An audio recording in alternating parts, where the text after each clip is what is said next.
সূর্য সেন পার্কের নিকটবর্তী 54 নম্বর ওয়ার্ডে বসবাসকারী লোকেরা এখন সামাজিক ও সাংস্কৃতিক ক্রিয়াকলাপের জন্য নতুন একটি প্ল্যাটফর্ম পেতে চলেছে।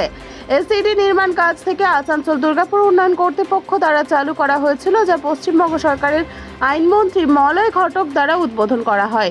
এই এসিডি নির্মাণ কাজটি স্থানীয় বাসিন্দাদের দীর্ঘ অপরিত চাহিদা মাথায় রেখেই শুরু করা হয়েছে।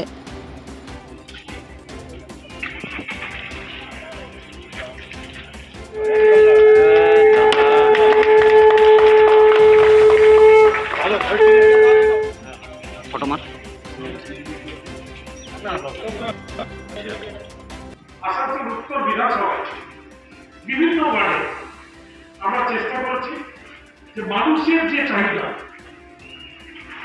যে কাজগুলো মানুষের কাজে লাগবে, সেই কাজগুলোকে আমরা কিভাবে তাড়াতাড়ি ভাবে করতে পারি।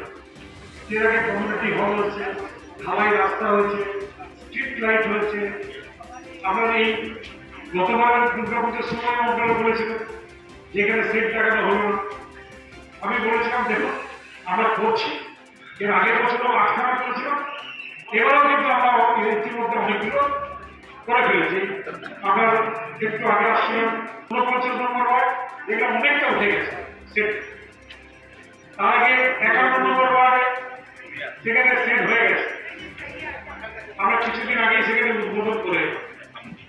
এবারও প্রায় 10 থেকে 12টা জায়গাতে যেখানে চাহিদা ছিল সেখানে এই ধরনের সেটের কাজ সেগুলো করা হচ্ছে। এডিডিএর তরফ থেকে করছে এবং তার জন্য আমরা এডিডিএকে ধন্যবাদ জানাই।